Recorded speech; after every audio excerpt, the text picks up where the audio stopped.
பண்ணுறவா தான் அவளை கூப்பிட முடியும். பிரயோஜனம் பண்ணலன்னா அவரை கூப்பிட்றது தான் அவள் பரமட்டும் அப்படின்னு நினச்சா எல்லாரும் கூப்பிடுவாள். அது மாதிரி இவளுடைய தபஸ்னால் இவளுடைய வம்சத்தை வேணனுங்கிறவன் யஜ்ஞத்தை பண்ணி நரகத்தில் விழுந்துருந்தானான். இவா தபஸ்னால் அவன் கரையை விட்டான். அதுக்கு இது இவளோட அப்பாவை கரையேற்றது தான் பிள்ளையினுடைய கடமை. அப்பாவை அந்த புண்ணியத்தை பரமாத்மா நாரதர் பிரதேசத்தினுடைய பிராச்சீன கிருஷ்ணனுடைய வீட்டுக்கு சமீபம் வந்தார். பிராச்சீன மனசை எதுக்காக நல்ல காரியம் பண்ணுறேன்னா, ஏதோ தேவலோகம் அடிக்கும் வாடாத மாலை, காயாத சுந்தரம், பசுதாகம் இருக்காது, அமிர்தமானம்னா காமசேனும் கற்பவருஷம் சிந்தாமணி இதெல்லாம் கட்டுறதை கொடுக்கும் அப்படின்னு அதை காதலை வாங்கிட்டார் நாரதர். ஏன்னோ இது ஒரு விஷயத்தை ப்ளஸ் பாயிண்ட்டு சொன்னேன், மைனஸ் பாயிண்டெல்லாம் கவனிக்கிறீங்கன்னா ஏன்னா இந்த அசுராலாம் தபஸ் பண்ணாக்க தேவலோகத்து வருவான்னு மாரி மனுஷலோகத்தில் இருக்கவாளை பார்த்தா குசுவாக நிற்கிறான். அவள் பார்த்தாலே பண்ண பண்ணும், அவன் சண்டைக்கு வரமாட்டான். அதனால் அசுராள் வரம் வாங்கிட்ட உடனே தேவலோகத்து விடுறார்.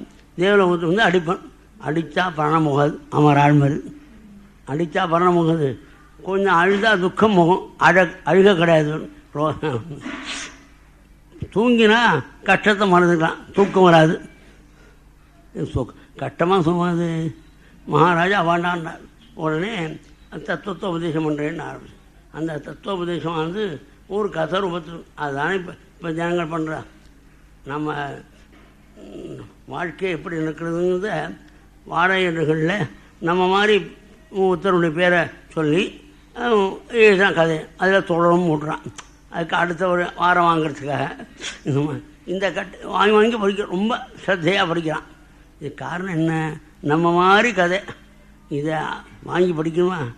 அது ஜனங்களுக்கு அதுக்காக புறஞ்சன்னும் மகாராஜா ராஜாவுடைய கதையாக கட்டால் அதை வாங்கிப்பார். அதுக்கப்புறம் தத்துவத்தை சொல்லுவோம்னு நாரதர் கதையை ஆரம்பித்தார். உத்தமமான புறஞ்சன் மகாராஜன் தனக்கு தோன்றா துணைவனாக ஒருவன் இருந்தான், சிநேகிதன். அவனோடு இருக்கிறவனும் கொஞ்சம் கூட கஷ்டமில்லை. அவனை மட்டும் பிரிஞ்சு ஒவ்வொரு ஊராக வந்தார். ஒவ்வொரு ஊர்லேயும் ஒவ்வொரு கஷ்டமும் ஒரு சுகமும் இருக்குது. அதுக்கப்புறம் 9 கோட்டை உள்ள ஒரு நகரத்துக்கிட்ட வந்தான். அந்த நகரத்தை 5 தலை நாகமானது பாம்பானது அதை காப்பாற்றுறது. ஒரு ஸ்திரீ அங்கே வந்தாள். அவள் அவளுடைய வேலைக்காரராக 10 பேர் வந்தாள்.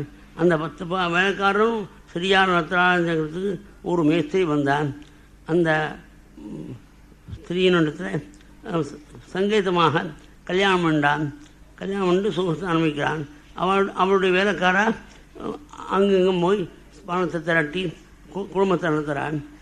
இந்த ரீதியில் அவனுக்கு 360 கந்தர்வஸ்திரிகள், 360 கந்தர்வாள் அவனுடைய நகரத்தை முற்றுகையிடுறான். அந்த முற்றுகையிடும் போது ஒவ்வொன்றா ஒவ்வொரு வருஷமாக ஒவ்வொரு நாளாக தன்னுடைய சக்தியானது போயிட்டு இருக்கு.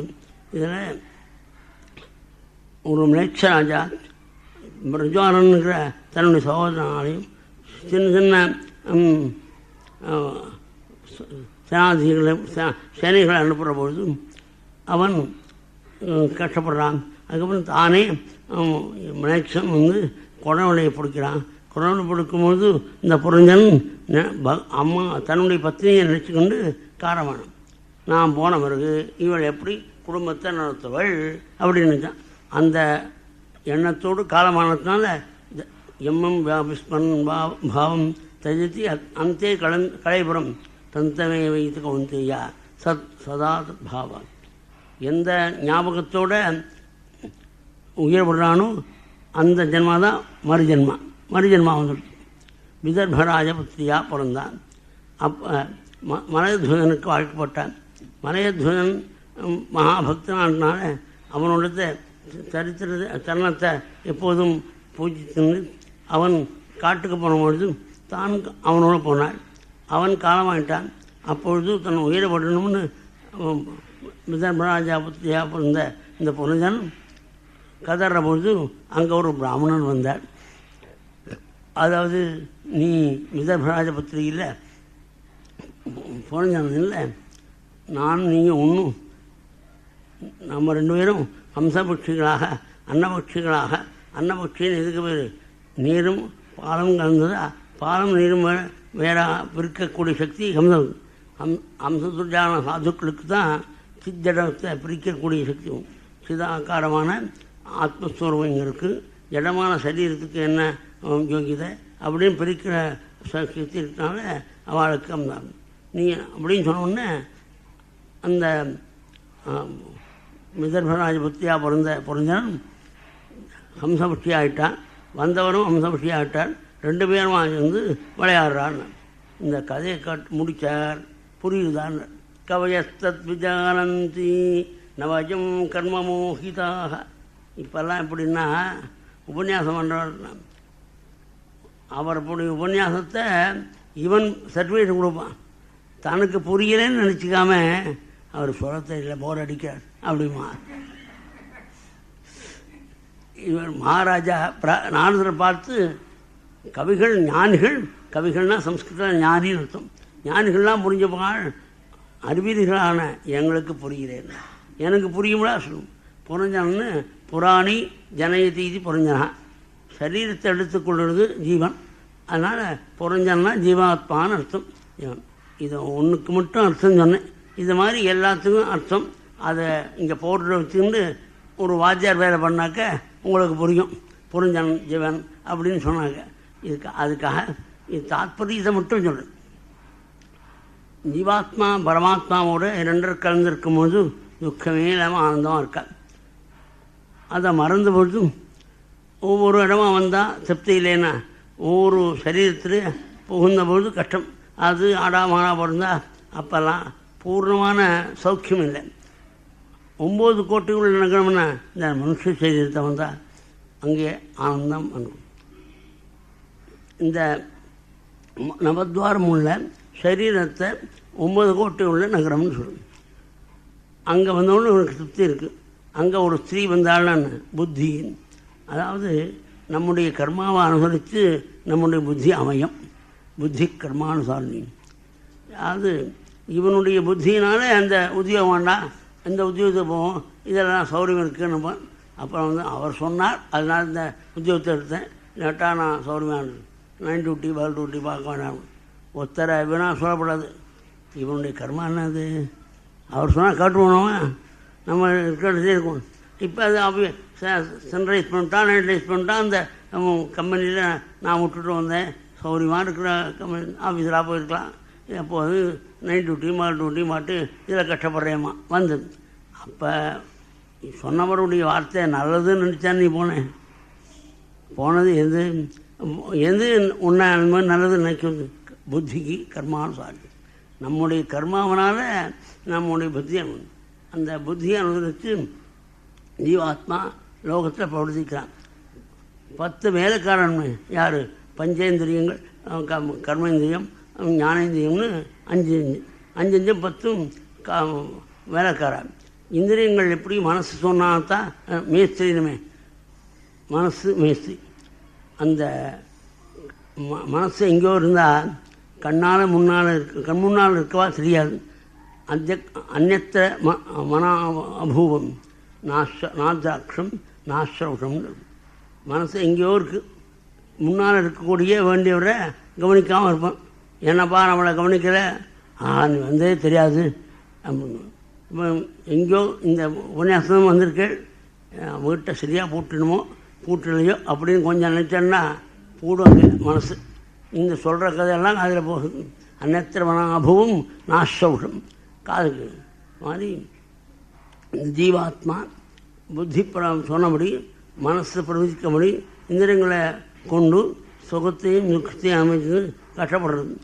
என்றைக்காவது ஒரு நாள் வேட்டையாட போனாங்கிற மாதிரி இவன் என்ன பண்ணுறான், இந்த ப்ரமோஷன் நினச்சிருந்து ஊரை விட்டு போவான். 2 எஸ்டாப்ளிஷ்மெண்ட்டு, அதனால் கட்டங்கள்லாம் ஜாஸ்தியாக எடுத்துருந்து கடைசியில் பார்ப்போம் பென்ஷன், அதில் பென்ஷனில் வரும்னு சொல்லுவான், கடைசியில் பென்ஷனில் இல்லையமா அந்த ரூபா. இருந்த இடத்துல இருந்திருக்கப்படாது அப்படின்னு வருத்தான். அப்படி வருத்தப்பட்ட ஜீவாத்மா அந்த கர்மா தன்னுடைய குடும்பத்தையே எப்போதும் நிறுத்தணும்னா அந்த ஜென்மா வந்துடும் மேலே இந்த இந்த எப்படி வரும் சின்ன சின்ன வியாதிகள் மூலமாக இவனுக்கு ஃப்ளூ ஜுரம் இதெல்லாம் வந்தால் 2-3 நாள் உடம்பு ஒன்றும் பண்ண முடியாது. அப்போ ஆஃபீஸை முடியல, வீட்டில் ஒரு காரியம் சொல்ல முடியாது, பண்ண முடியாது சொல்கிறாரா, நான் பண்டிகை விடாதது நீங்கள் சாப்பிடாது கஷ்டமாக இருக்குது அப்படின்னு இவனும் இதையும் சேர்த்து சாப்பிடுவா. இவனுடைய ஷேர் அதுக்கப்புறம் 3 நாள் கழித்து வீட்டில் இருக்கவாளும் ஆஃபீஸில் இருக்கவாளும் வந்து அந்த மருந்து சாப்பிட்டேன் உடனே சௌரியமாகிடுச்சு அப்படின்னு எனக்கு சின்ன சின்ன விஷயத்தை அந்த வியாதிகள் மூலமாக பகவான் நமக்கு ரிமைண்டர் கொடுக்குறான். அந்த ரிமைண்டரையும் கவனிக்கலை. இந்த வியாதிகள்லாம் வருதே, அப்போ நம்ம வீட்டார் வந்து நம்ம ஏதாவது லட்சியம் பண்ணாளா, இந்த ஆஃபீஸு மூடிவிட்டாளா, ஆஃபீஸ் அப்படின்னு தன்னோட ஆத்மாவுக்காக பார்த்துக்காம அப்பவும் இருக்கும். இந்த ரிமைண்டருக்கு பதில் வரலைன்னா டிவோ லெட்டர் தான். அந்த டிவோ லெட்டர் மாதிரி தான் 40 வயசு 50 வயசில் பிபி சுகர் இது மாதிரியான கஷ்டங்களாக வர்றது சரீரத்துக்கு. அதையும் கவனிக்க மாட்டாங்க. அதுக்கு சுகருக்கு இந்த மாத்திரை சாப்பிட்டாக்க சௌரியம், இந்த ஆகாரம் சாப்பிட்டா சுகரே இருக்காதான் அப்படின்னு ஜனங்களாம் சொல்லுவா. அதை சாப்பிடும். அது ஆனால் கொத்துக்குடலை அதனால் அதிகம் விலையாயிடுது. கொத்துக்குள்ளே சாப்பிட்டா சௌரியங்கிறான். அதுக்கு அதை வாங்கி தானம் பண்ண மாட்டான் குருபங்க. அது சாப்பாட்டு அது விழுதாமைய சாந்தம் உதாகன்னு சொல்கிறேன். டாக்டரை ஸ்தோத்திரம் பண்ணிட்டு இப்படி காலம் போயிட்டுருக்கு. அதுக்கப்புறம் டிமோலிட்ரிங் அவனுக்கான சர்ப்ரைஸ் விசிட்டு கொடுப்பா இல்லையா, அது மாதிரி மிருத்யு தேவதை திடீர்னு வந்துடுறான். அப்போ என்ன நினச்சுன்னு இருக்கானோ அந்த ஜென்மா தான் வரும். அப்போ எருமாட்டை வாங்கியிருக்கான், அதை நான் கொஞ்சம் அதுக்கு பால் முதலிய கஷ்டம் இருக்காது அப்படின்னு அது நெல்லூர்லேருந்து வாங்கின்னு வந்திருக்கான். அது வாங்கிட்டு வந்த அந்த தீனி நிறையா சாப்பிட்றது கால்படிக்கிற பாட்டுக்கு ரொம்ப துக்கம். அதே துக்கத்தில் எப்போதும் நினச்சின்னு இருந்தாலும் என்ன ஆகும், அந்த ஜென்மா நம்ம தாத்தா எருமாட்டு ரூபத்தில் பிறந்திருப்பார். அது நாமே வாங்கின்னு வந்திருப்போம். தெரியாமல் அவருக்கு சாத்தனை இருக்கும். இந்த எருமாட்டை அடிப்பேன், இங்கே உள்ள சாத்தனை இருக்கிறது தன்னை அடைக்கிறான் அப்படின்னு கொஞ்சம் வச்சு பார்த்தேன். இது பாரத சாவித்திரின்னு வியாச பகவான் நமக்கு போதிக்கிறார். கவனிக்க மாதாவி சகஸ்தானி, எத்தனை அம்மா எத்தனை தாப்பனாருங்கிறத யோசித்தா கொஞ்சம் ஞானத்துக்காக கஷ்டப்பட மாட்டான். அப்படி கஷ்டப்படுவான். அதுக்கப்புறம் விதர்பராஜபுத்திரியா பிறந்தான்ங்கிறதுலேருந்து தான் மோட்சத்தை அடையணும்னா என்ன பண்ணணுங்கிறத சொல்கிறது. தர்பையும் கொண்டு தானே நல்ல காரியம் பண்ணுறோம். அதனால் கர்மானுஷ்டானத்தில் ஸ்ரத்தை உள்ள குடும்பத்தில் ஜென்மா அமையிறது இருக்கு. அதுதான் மோட்சத்துக்கு முதல் படி. அந்த கர்மானுஷ்டானம் பண்ணால் மகான்கள்னு சரியாக புரிஞ்சுப்பான். ஆனால் நம்ம மாதிரி 2 கால் 2 கை இருக்குது, அவரும் சாப்பிட்றார் தூங்குறார், மகானாது கலப்பி விட்றான் லோகத்தை அப்படி சொல்கிறோம். அப்படி சொல்லாமல் இருக்கணும்னா கர்மானுஷ்டானம் பண்ணலாம்.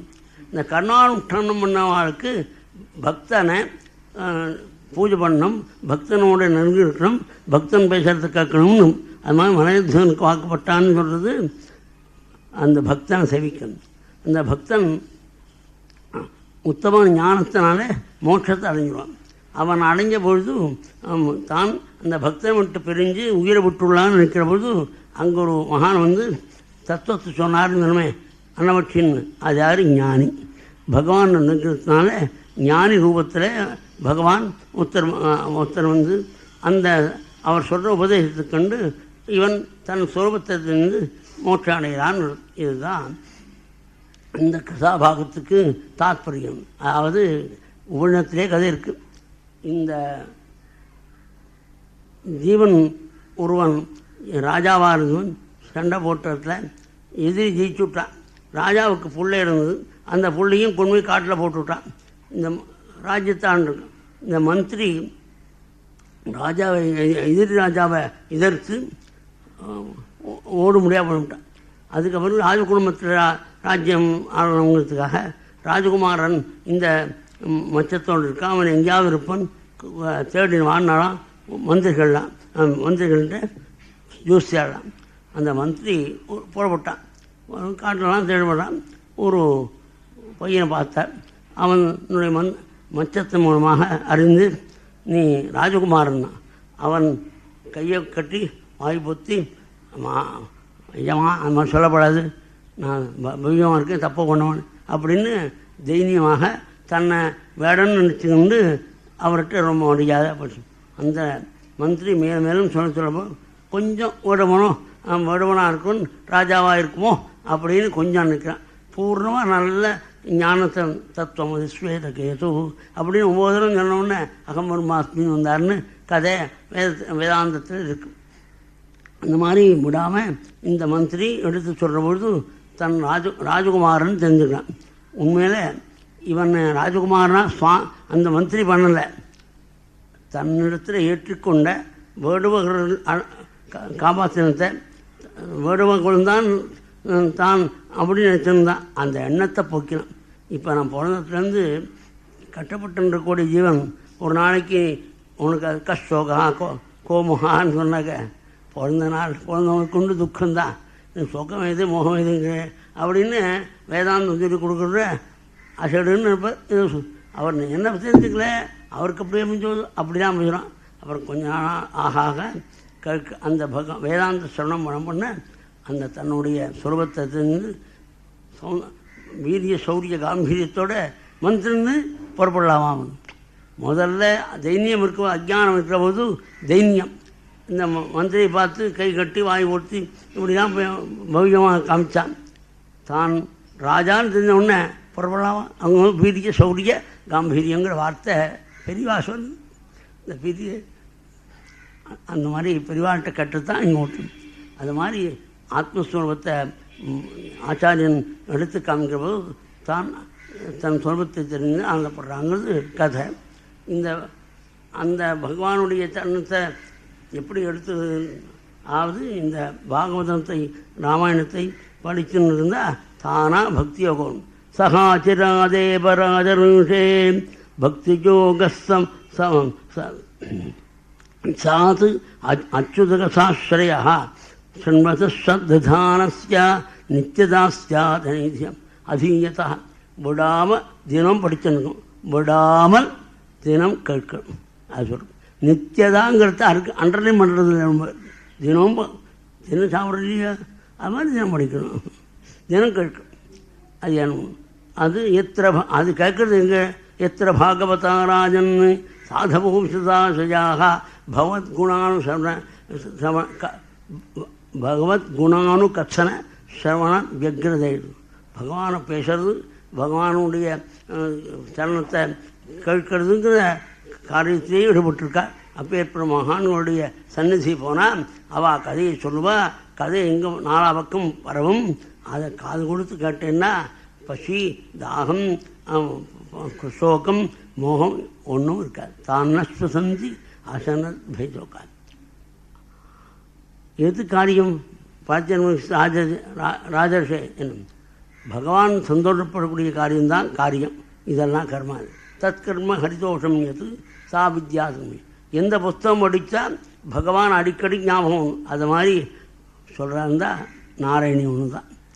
நாராயணத்தில் திரும்ப திரும்ப ஒவ்வொரு ஸ்லோகத்தையும் பகவான் ஞாபகம் வர முடியாது அனுகிரகித்த அழகே.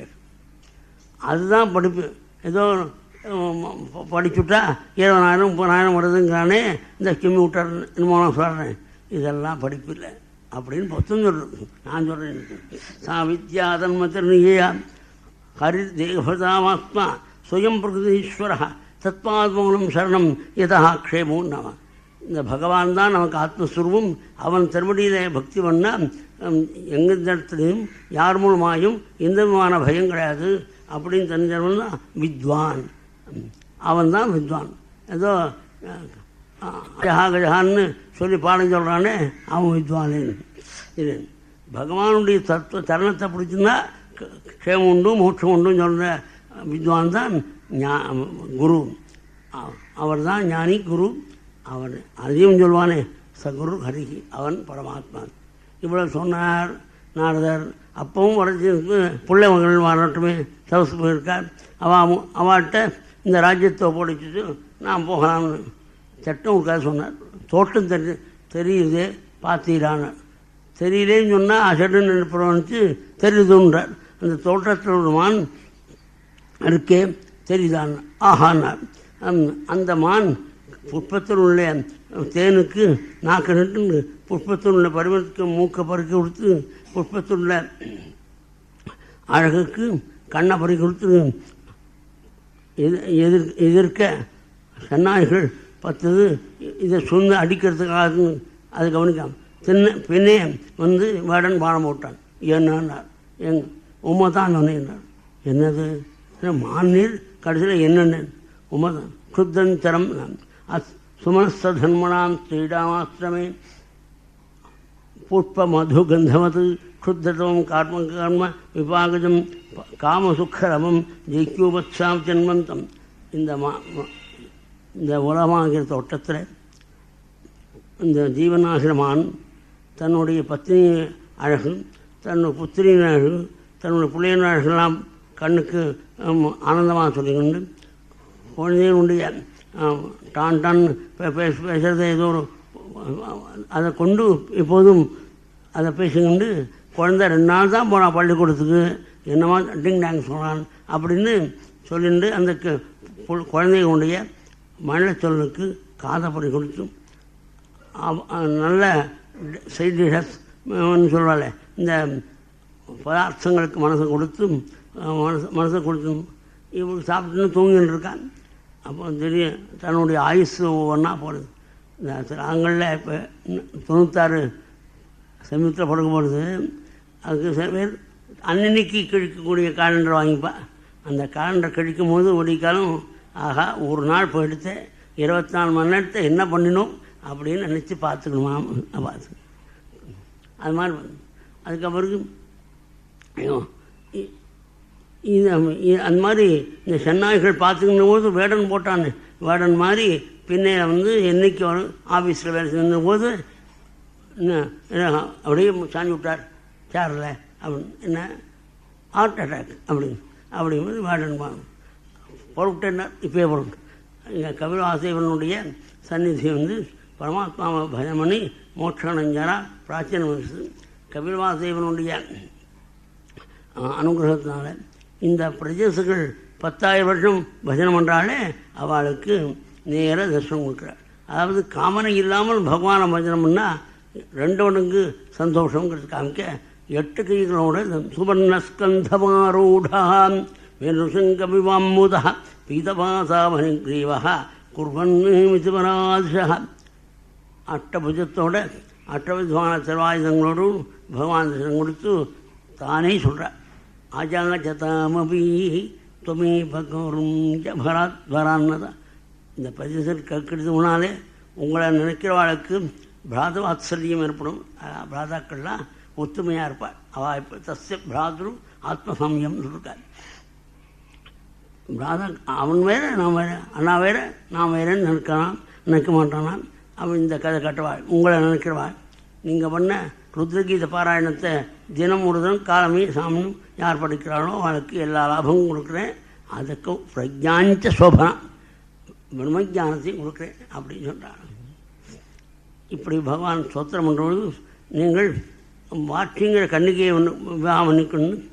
1,00,000 வருஷங்கள் 10 லட்சம் வருஷங்கள் சந்தோஷமாக இருக்கணும். காமனியோடு பஜனை பண்ண துருவன் 36,000 வருஷம், நிஷ்காம பஜனை பண்ண இவாள் 10 லட்சம் வருஷங்கள். அதாவது நிஷ்காம பஜனை பண்ணுறவாளுக்கு அதிகமான பெருமைகள் உண்டு. அதை பார்த்து ஜனங்கள் நண்பார் என்ன அவர் முஸ்தி பஞ்சனார் இவ்வளோ கூட்டம் வருது இவ்வளோ அப்படின்னு நினச்சி கஷ்டப்படுவோம். அவ்வளோதான். ஒன்றும் ஆசைப்படாமல் இருக்கிறது தான் அவருக்கு வர்றதுக்கு காரணம். அந்த மகாத்மாவானுடைய மகாத்மாக்களான பிரதேசத்துக்கு பகவான் அந்தர்தானம் பண்ணி ஆனவனுக்கு விவாகம் பண்ணிட்டார். வாட்சிங்க இந்த மகானான திருக்ஷன் பகவான பரமேஸ்வரன் இந்த பண்ணத்தினால ஜென்மா வந்துட்டான். மகதாம் மகத விஜானாத்து அஜனி யௌனஜா. அஜானன்னு பிரம்மா பேர். அஜான கவனிச்சாங்கன்னா பிரம்மபுத்திராக இருந்தும் மறுபடியும் ஜென்மா வந்துடுச்சு. அப்போன்னு தட்சணன்னு பேர் இருக்கு. ஆனால் இந்த தட்சணிலேருந்து பட்டது ஞாபகம் பிராச்சேதஸ்து பகவன் அபரூஹி தக்ஷா. அந்த தக்ஷன் பேர் அந்த குழந்தையினிடத்தில் ராஜ்யத்தை பிடிச்சிருக்கு. பகவத் தியானம் பண்ண ஜாதி மகிழ்ச்சி சித்தியானஞ்ச இடத்துக்கு வந்தார். அங்கே நாரதர் வந்தார். என்ன இவாள் வந்து, அதாவது மகானா நாரதர் அந்த துருவச்சரித்திரத்தை சொல்கிறார். துருவன் 5 மாதத்தில் பகவானை பார்த்தாள். அம்மா சொன்ன வார்த்தைக்காக பகவானுடைய பஜனை பண்ணி உத்தமமான கதை அடைஞ்சான்னு துருவச்சரித்திரத்தை சொன்ன உடனே பிரஜஸ்துகள் பகவானுடைய சரணத்தில் மனசு வச்சு மோட்சம் அடைஞ்சாலாம். இது வரையும் பகவானுடைய சரித்திரம் மீனுள்ள சரித்திரம் நாளைத்திரம். கோபிகா ஜீவனஸ்மரணம். ஸ்ரீகிருஷ்ண கோவிந்த ஹரே முராரே ஹே நாத நாராயண வாசுதேவ நாராயணானந்த ஹரே நிருசிம்ஹா பிரஹ்லாதபாதாஹர ஹே கிருபாளோ जिह्वे सदा एवं भजसुन्दराणि नामानि कृष्णस्य मनोहराणि समस्तभक्तार्तिविनाशनानि गोविन्द दामोदर माधवेति गोपिका जीवनस्मरणं जानकी जीवनस्मरणं नमः पार्वतीपतये सद्गुरुस्वामिनः आञ्जनेयस्वामिनः मधुरो ज्ञानप्रदीपः पुरा तद्रूपेण च नारदाय मुने कृष्णाय द्रोपिरा योगीन्द्राय सात्मनाथ भगवद्भ्राताय कारुण्यतः तत् शुद्धं विमलं विशोकममृतं सत्यं परं धीमहि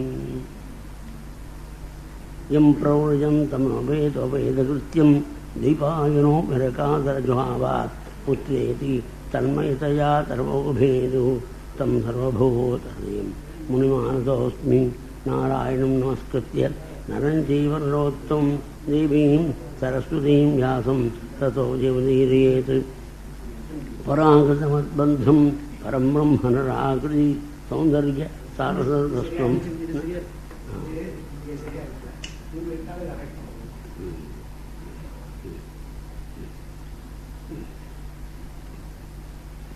पराकृतमद्बन्धं परं ब्रह्म नराकृति सौन्दर्य सारसरस्वं वन्दे नन्दात्मजं महान् आत्मारामाश्च मुनयः निर्गन्थापि पुरुक्रमे कुर्वन्ति अहैतुकीं भक्तिं इत्सम्भूतगुणो हरिः हरेर्गुणाक्षिप्तमतिः भगवान् बादरायणिः अध्यगात् महदाख्यानं नित्यं विष्णुजनप्रियः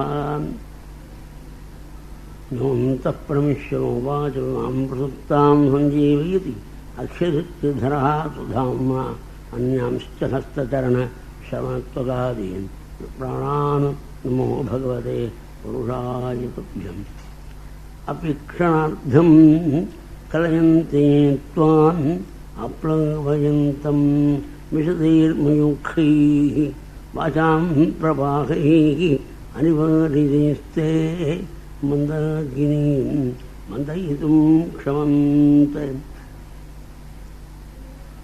अद्वैतार्णवपूर्णचन्द्रम् अभिधापद्माटपी भास्करं विद्वत्कोटिसमर्चिताङ्घ्रीगुणं प्रद्वेषकक्षां हृद्याभिद्य समस्तवेदपठन प्रोद्यद्विवेकालयं सिद्ध्यद्वागमनं परात्परगुरुं श्रीशङ्करं संभजे बुद्धिं परं यशोधैर्यं निर्भयत्वरोगता अजाड्यं वाक्पटुत्वं च अणुमत्स्मरणात् भवेत् श्रीयपदियागि अवाप्तहमस्तकमाय வணக்குடை பரமபூஷன் ஸ்ரீமன் நாராயணன் துருவனுக்கு அனுகுணம் பண்ண புண்ணிய சரித்திரம்.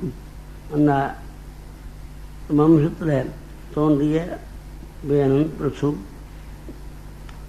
பிராச்சீன மனசு பிரதேசங்களுடைய புண்ணிய சரித்திரத்தோடு பூர்த்தியாகும். அதற்கு மேலே சுவாமிபூமனுக்கு பிரியவர்தன் உத்தானபாதர்னு 2 புத்திராள். உத்தானபாதர் வம்சத்தை சொன்னோம்.